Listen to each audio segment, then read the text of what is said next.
Assalamualaikum warahmatullahi wabarakatuh.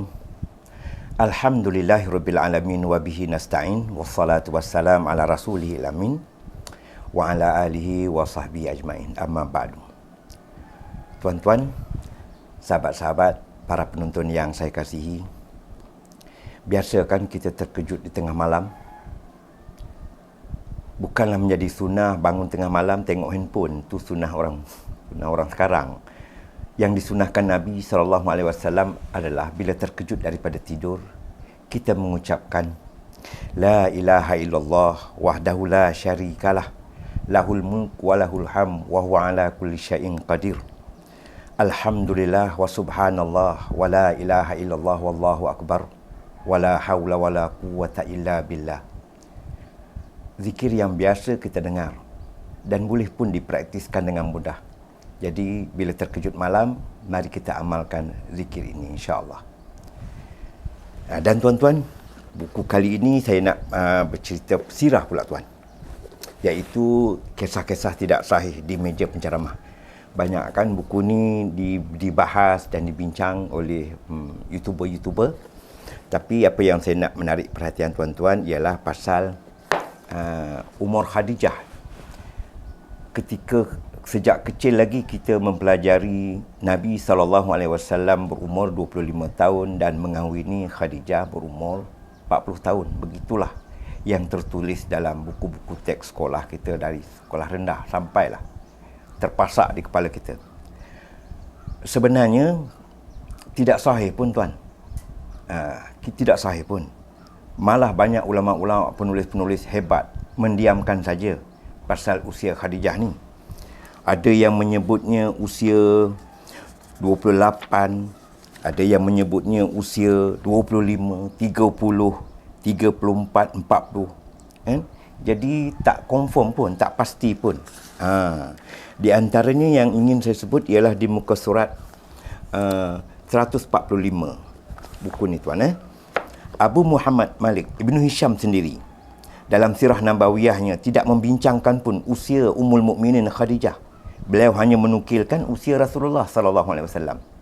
Padahal dia dikiralah ulama silam lah dalam bab sirah ni. Dia pun tak menukilkannya. Dia hanya menyebut tahun perkahwinan Rasulullah dengan Khadijah. Dia berkata, apabila usia Rasulullah mencecah 25 tahun, baginda mengahwini Khadijah binti Khuwailid bin Asad bin Abdul Uzza bin Kilab bin Murrah bin Ka'ab bin Luay bin Ghalib, sebagaimana dikhabarkan aku oleh ramai orang daripada Abu Amru Al-Madani. Dia pun tak declare umur Khadijah. Begitu juga Abdul Rahman As-Suhaili, Abu Hatim, dia mendiamkan saja. Malah dalam buku ini disebut Abu Muhammad Ali bin Ahmad bin Sa'id Ibnu Hazim Al-Andalusi.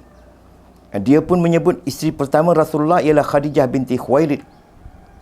Ketika usia baginda dikahwini ketika usia baginda 25 tahun. Beliau meninggal dunia 3 tahun sebelum hijrah. Baginda sallallahu alaihi wasallam tidak pernah berkahwin dengan wanita lain sepanjang hayat Khadijah.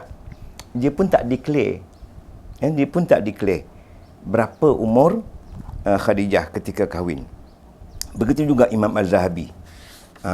Tapi apa yang sebenarnya yang nak dibincangkan ini tuan, bukanlah isu apa sangat. Cuba saya tengok kesimpulannya ya. Perbincangan tentang usia Ummul Mukminin ini bukan bertujuan untuk menimbulkan ketidakselesaan dalam dunia akademik, bukan. Sebaliknya merupakan kajian yang lebih bersifat mencari kebenaran.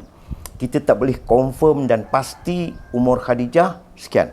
Sebenarnya sangat banyak alasan-alasan di pihak yang menyebut bukan umur 40-an ni. Sangat banyak. Kalau tuan-tuan ada buku ni boleh baca.